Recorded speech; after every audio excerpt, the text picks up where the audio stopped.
Hello मेरे प्यारे बच्चों, आइए एक प्यारा सा क्वेश्चन देखते हैं जो कि जेईई मेन 2026 में आया था। देखो ये क्वेश्चन आपको क्या कह रहा है, एक बार अच्छे से पढ़ के आप खुद सॉल्व करो। वैसे मैं कर रहा हूँ। देखो क्या है, let P N denote the number of triangle formed by the N side of regular polygon. अगर एन साइड है रेगुलर पॉलीगन में कितने ट्रायंगल बनेंगे?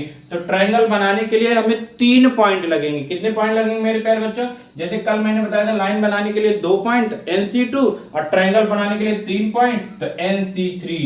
तो ये जो PN है वो क्या होगा? NC3 होगा। Pn क्या होगा मेरे प्यारे बच्चों? NC3, क्योंकि नंबर ऑफ ट्रायंगल कितने होते हैं? NC3। अगर मान लो कोई पॉइंट कोलिनियर है तो उसको माइनस करना रहेगा। क्या करोगे? जितने पॉइंट कोलिनियर है, m मान लो m है तो MC3 माइनस कर देना।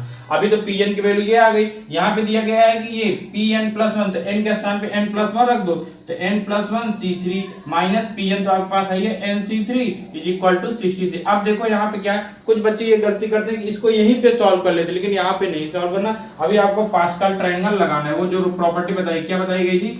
NCR plus NCR-1 is equal to, देखो एक प्लस हो जाएगा, बड़ा वाला आ जाएगा। अब देखो इसमें क्या है कि नीचे जब दोनों सेम है, अब जो उधर जाएगा नीचे सेम हो जाएगा, और ऊपर एक ज्यादा है और एक कम है। ऐसे यहाँ पे भी है, जिसकी वैल्यू क्या होगी? ये ऊपर एक कम हो जाएगा, आर में एक कम हो जाएगा, मतलब ये n आएगा। देखो NC2, ये किसकी वैल्यू हो जाएगी? NC2 is equal to 66। I hope आप इसकी वैल्यू अच्छे से निकाल लेंगे यहाँ पे वैल्यू पुट करके, ठीक है। NC2 इज इक्वल टू 66 हो जाएगा। तो अब आप इसको सॉल्व करोगे तो यहाँ से n की वैल्यू मिलेगी। तो कैसे सॉल्व करोगे? आप जानते हो n factorial upon 2 factorial n-2 का फैक्टोरियल इज इक्वल टू 66। ये 2 बार जाएगा, n-1 कट जाएगा तो n-1 2 उधर मल्टीप्लाई होगा, कितना होगा? 132 होगा। अब इसको क्वाड्रेटिक बना के फैक्टर करोगे तो n की वैल्यू आएगी, या फिर ऐसे डायरेक्ट आप पुट करके देखोगे तो n इज इक्वल टू 12 आ जाएगा। तो n की वैल्यू 12 आ गई, लेकिन हमें यह नहीं बताना है। फिर क्या बताना है मेरे प्यारे बच्चों? कह रहे हैं कि then the sum of all distinct prime divisor of n, जितने इसके जितने भी प्राइम डिवाइजर, तो इसके डिवाइजर कौन कौन है? 2 है, 3 है, 4 है, 6 है, 12 खुद है। तो प्राइम नंबर कौन है? 2 और 3 है। तो इनका सम कितना हो जाएगा? 5। इस सवाल का उत्तर हो जाएगा। आई होप आपको अच्छे से समझ में आ गया होगा।